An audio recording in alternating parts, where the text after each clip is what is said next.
Le langage est-il un calque de la réalité? Thèse. Parler correctement, c'est parler des choses telles qu'elles sont. Le langage est une représentation des choses conforme à la réalité. Antithèse. Tout langage est un ensemble de conventions adoptées par le corps social. Il n'est pas une reproduction, mais une interprétation du réel. Thèse. Tout langage a son origine dans l'imitation vocale. Le langage rend compte de la réalité telle qu'elle est, car les mots sont une représentation fidèle des choses. Le langage est l'expression adéquate de toute expérience. Ses origines sont ancrées dans la réalité. Premier argument, les mots sont une image des choses. Cratil estime que les mots sont conformes aux choses auxquelles ils correspondent. Le mot nuage, par exemple, reflète par sa forme et sa sonorité le contour vague ou la consistance cotonneuse de la chose correspondante. Pratiquer l'étymologie, ce sera toujours trouver la vérité des mots, c'est-à-dire leur conformité aux choses qu'ils nomment.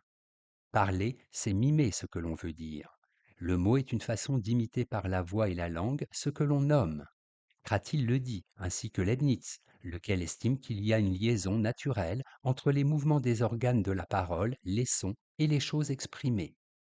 Il y a un instinct naturel qui explique la correspondance entre caractères verbaux et caractères des choses. Nouveaux essais sur l'entendement humain. Troisième argument, tous les noms sont justes.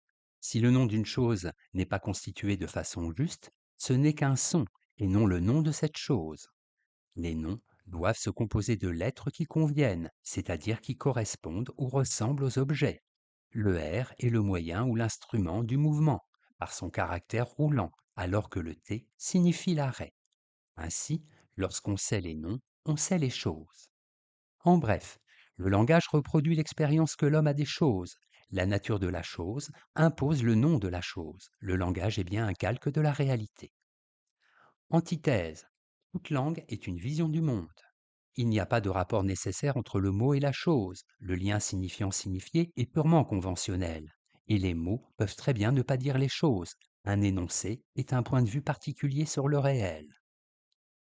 Deuxième argument, la relation du signifiant au signifié est arbitraire. Canis en latin, chien en français, dog en anglais, hund en allemand, quatre signifiants pour un seul et même signifié. L'idée de chien n'est liée à aucun rapport intérieur avec la suite de sons qui lui sert de signifiant. La diversité des langues nous pousse à prendre en considération le caractère arbitraire du signe. Même si une seule langue était parlée sur Terre, le lien du signifiant chien au signifié chien resterait tout aussi arbitraire. Troisième argument, la langue n'est pas un calque de la réalité. À chaque langue correspond une organisation de l'expérience. C'est tout le sens de l'analyse de Condillac. Les signes primitifs ont sans doute une origine purement naturelle, mais le développement des langues aboutit au signe linguistique, qui lui est purement arbitraire. Bref, la langue est une interprétation du monde. C'est d'ailleurs pour cela que certaines expressions sont intraduisibles. Les langues ne disent pas toutes les choses de la même façon. Synthèse. Le cratilisme, c'est l'opinion qui consiste à croire, à l'instar du personnage de Cratyle dans le dialogue de Platon qui porte son nom, que le mot est une peinture, une imitation de la réalité qu'il exprime. Ainsi, pour Cratyle, qui connaît les noms connaît aussi les choses. En conséquence, l'institution du langage, qui doit respecter la nature des choses, ne doit pas être laissée au hasard.